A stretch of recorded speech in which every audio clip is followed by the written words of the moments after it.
आज हम लोग ज्योग्राफी में एग्रीकल्चर चैप्टर पढ़ने जा रहे हैं, मेजर क्रॉप्स। उससे पहले हम लोग आज जानेंगे अपने सिलेबस के बारे में, जो हम लोगों को सीबीएसई के द्वारा रिवाइज सिलेबस प्रोवाइड कराया गया है। उसके बारे में हम लोग आज जानेंगे कि कुछ बदलाव किए गए हैं लगभग सारे पार्ट में, चाहे हिस्ट्री हो, सिविक्स हो, ज्योग्राफी हो या इकोनॉमिक्स हो, उस सारे पार्ट्स में हर एक में 4-4 चैप्टर को कर दिया गया है। तो हम लोग देख लेते हैं। यहाँ पे मैंने बोर्ड पर लिख भी दिया है, अगर आप लोगों को लिखना हो तो लिख भी लीजिएगा। हिस्ट्री में जो चैप्टर है वो एज वेल एज है, जैसे इसमें कोई परिवर्तन नहीं किया गया है। जैसे नेशनलिज्म इन यूरोप है ही, नेशनलिज्म इन इंडिया ऑलरेडी था, है ही, और the making of global world पहले भी था और आज भी है। द एज ऑफ इंडस्ट्रियलाइजेशन ये पहले भी था और आज भी है, यानी कि हिस्ट्री में कोई बदलाव सिलेबस में नहीं किया गया है। वहीं ज्योग्राफी में चैप्टर्स को हटाया गया है। फर्स्ट चैप्टर जो हम लोगों ने पढ़ लिया रिसोर्सेज एंड डेवलपमेंट था। सेकेंड चैप्टर जो आज हम लोग पढ़ रहे हैं एग्रीकल्चर, और चौथा जो थर्ड चैप्टर है हमारा मैन्युफैक्चरिंग इंडस्ट्री। उससे पहले हमारा था एक मिनरल चैप्टर, उसमें हम लोग को मिनरल चैप्टर को हटा दिया गया है, लेकिन उसमें से मैप को सिर्फ पढ़ना है, यानी कि पूरे चैप्टर में सिर्फ मैप के बारे में हम लोग को पढ़ना है। और चौथा है life line of Indian economy. उसके बाद हम लोग सिविक्स की तरफ आते हैं। सिविक्स में जो चैप्टर है वो पावर शेयरिंग है, फेडरलिज्म है, पॉलिटिकल पार्टीज है और आउटकम ऑफ डेमोक्रेसी है। इसमें से जो चैप्टर्स हटा दिए गए हैं उसको आप लोग नहीं पढ़िएगा। इकोनॉमिक्स में भी उसी तरीके से डेवलपमेंट चैप्टर है, सेक्टर्स ऑफ इंडियन इकोनॉमी है, मनी एंड क्रेडिट है और globalisation and the Indian economy है। यानी हिस्ट्री, ज्योग्राफी, सिविक्स और इकोनॉमिक्स चारों में अब सिर्फ 4-4 चैप्टर को कर दिया गया है और इसी चैप्टर के बारे में हम लोग को पढ़ना है और इसी चैप्टर से रिलेटेड आपको वीडियो भी मिलता रहेगा। तो अब हम लोग अपने टॉपिक की तरफ लौटते हैं।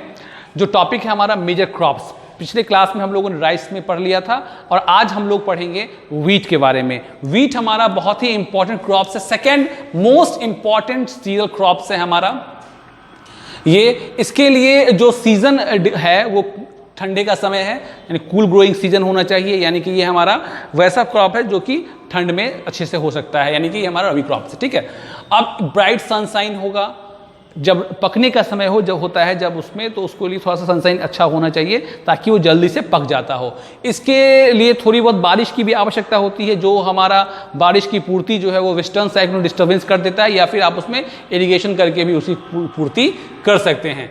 वीट ग्रोइंग जोन जो है हमारा बहुत मोस्टली इंपॉर्टेंट जोन ये दो है हमारा, गंगा सतलज प्लेन और north west and black soil region. यानी ये दो रीजन हमको स्पष्ट बताता है कि यहाँ पे सॉइल एलुवियल सॉइल चाहिए या ब्लैक सॉइल, यानी एलुवियल सॉइल और ब्लैक सॉइल इसके लिए सबसे बेस्ट सॉइल होता है हमारे वीट के लिए। और वैसे वीट प्रोड्यूसिंग स्टेट्स के बारे में जाने तो पंजाब, हरियाणा, उत्तर प्रदेश, बिहार, राजस्थान एंड एमपी, ये कुछ राज्य जो हैं वो हमारे वीट के प्रोड्यूसिंग में सबसे ज़्यादा अहम रोल प्ले करते हैं। दूसरा हमारा इंपॉर्टेंट क्रॉप्स है, क्रॉप्स मत कहिए, मिलेट्स है। मिलेट्स का मतलब हो गया ये जो ज्वार, बाजरा और रागी, यही तीनों मिलके हमारा बनता है मिलेट क्रॉप। इसको हम लोग कोर्स ग्रेन भी कहते हैं। अब ये जो हमारा ग्रेन है कोर्स ग्रेन, ये बहुत ही इंपॉर्टेंट क्रॉप्स है। इंपॉर्टेंट क्रॉप्स इसलिए है कि इसमें बहुत ज़्यादा न्यूट्रिशनल वैल्यू होता है। जैसे एग्जांपल में बताया गया रागी, बहुत ज़्यादा आयरन होता है, कैल्शियम होता है, बहुत सारे दूसरे माइक्रो न्यूट्रिएंट्स भी होते हैं, यानी कि बहुत ज़्यादा ये न्यूट्रिशनल प्रोडक्ट बहुत ज़्यादा है। अब इसमें बारी बारी से तीनों के बारे में पढ़ लें हम लोग। ज्वार, बाजरा और रागी, ये तीनों बहुत ही इंपॉर्टेंट क्रॉप्स है। खासकर अगर बात करें हम लोग ज्वार की, तो बहुत ज़्यादा इसका प्रोडक्शन और मोस्ट इंपॉर्टेंट फूड क्रॉप यानी है। क्यों है? क्योंकि इसमें बहुत ज़्यादा एरिया और साथ साथ इसका प्रोडक्शन लगभग 1/3 एरिया हम लोग यूज़ करते हैं ज्वार के लिए, यानी कि बहुत ही इंपॉर्टेंट क्रॉप्स है। ज्वार की रोटी काफ़ी ज़्यादा फेमस है।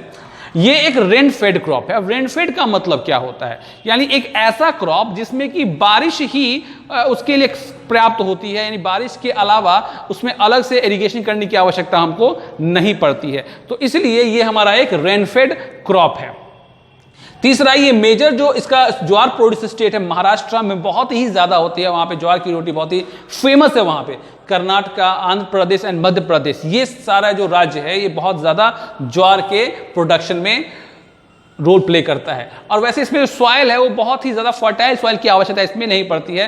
कैसा भी सॉइल होगा, अगर कम लेस फर्टाइल सॉइल भी है तो भी वहाँ ये आसानी से ग्रो हो सकता है। इसलिए ज्वार, बाजरा और रागी तीनों के साथ ये चीज़ें लागू होती हैं। अगर आप देखिएगा इस टाइप ऑफ सॉइल का भी, तो अब बाजरा कोई देख लीजिए, एक ये आप सैंडी सॉइल में होता है। सैंडी सॉइल में आमतौर पर लगभग अच्छी फसल नहीं हो पाती है, तो उसमें वैसे ही क्रॉप्स होगी जो कि पानी कम लेती हो, ज़्यादा टेम्परेचर में हो जाए। तो अब सैंडी सॉइल में हो सकती है सॉलो ब्लैक सॉइल, यानी वैसा ब्लैक सॉइल जो काफ़ी ज़्यादा छिछला होता है या फिर उसको समझिए कम जो प्रोडक्टिव होता है, बहुत ही लेस फर्टाइल जो ग्रुप होता है ब्लैक सॉइल का, वो भी इसमें भी आपको हो सकता है। अब देखिए नाम से ही स्पष्ट सैंडी सॉइल, तो राजस्थान इसमें सबसे अहम आगे है इसमें, इस प्रोडक्शन में। राजस्थान हो गया, उत्तर प्रदेश हो गया, महाराष्ट्र हो गया, गुजरात हो गया, हरियाणा, और ये वो पार्ट होगा जहां पर कि कम फर्टाइल सॉइल है, यानी राजस्थान से सटा हुआ जितना भी इलाका होगा ना, उत्तर प्रदेश का भी इलाका हो सकता है, गुजरात, हरियाणा, ये जो इलाका होगा जो कि राजस्थान से सटा हुआ हो या बहुत ज़्यादा गर्म इलाका होगा, वहां पे बाजरा आराम से हो सकती है।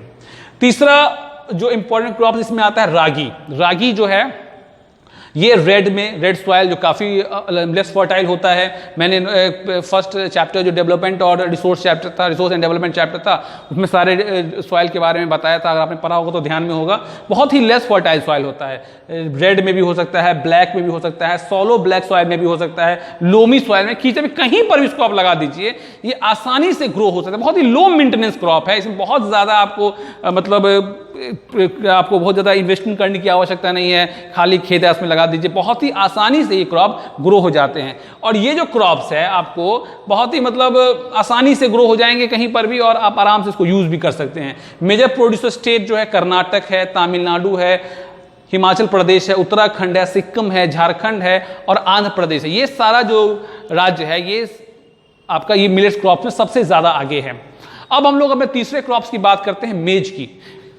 मेज है एक फूड एंड फूडर क्रॉप भी है। अब फूड तो समझ में आया कि भाई खाने के लिए यूज होता है। फूडर क्रॉप क्यों होता है? क्योंकि ये जानवरों के लिए भी यूज हो जाता है। इसलिए आप ये जो क्रॉप है उसको जानवरों के लिए भी उपजाया जाता है। खासकर वैसे लोग जो कि कैटल फार्मिंग में इन्वॉल्व रहते हैं तो उनको मेज की बहुत ज़्यादा आवश्यकता पड़ती है, तो वो लोग जानवरों के लिए भी मेज का प्रोडक्शन करते हैं। इसके लिए टेम्परेचर 21 डिग्री से 27 डिग्री सेल्सियस होना चाहिए। और ये एक ऐसा क्रॉप है कि ये रबी भी है, खरीफ भी है, जायद भी, कभी भी आप इसको लगा सकते हैं। रबी क्रॉप्स में भी लगा सकते हैं, खरीफ क्रॉप में भी लगा सकते हैं, इसको जायद क्रॉप में भी लगा सकते हैं। और हमारे बिहार में ये रबी क्रॉप है, बिहार में रबी क्रॉप के तौर पर लगाया जाता है। तो मतलब ये आप वैसे तो आप कभी भी इसको लगा सकते हैं।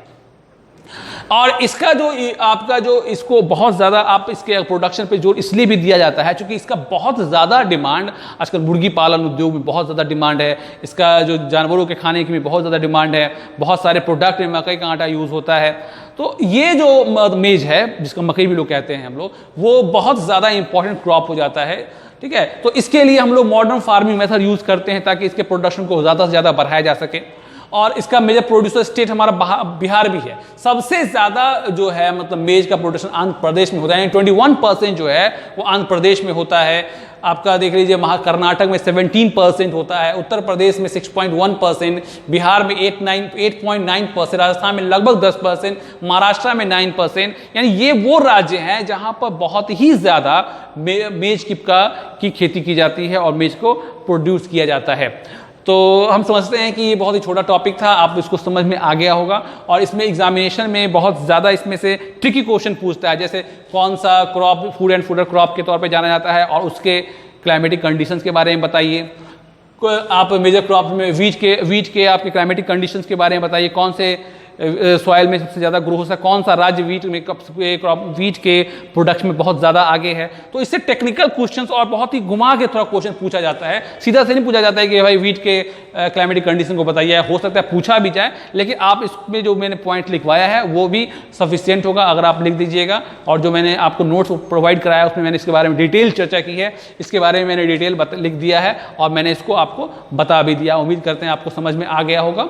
और मैंने जो सिलेबस की चर्चा की इसको बहुत ही ध्यानपूर्वक आप कहीं से लिख भी लेंगे या फिर सीबीएसई की साइट से आप इसको डाउनलोड भी कर सकते हैं। और बाकी जो भी चीज़ मैंने बताया है इस सिलेबस में आप उसको लिख भी लीजिएगा। तो उम्मीद करते हैं ये मेरी सारी बातें आपको समझ में आई होगी और अच्छे से समझ गए होंगे, और आप देखिएगा इसको समझ में और अच्छे से आ जाएगा। तो तब तक के लिए thank you and good bye.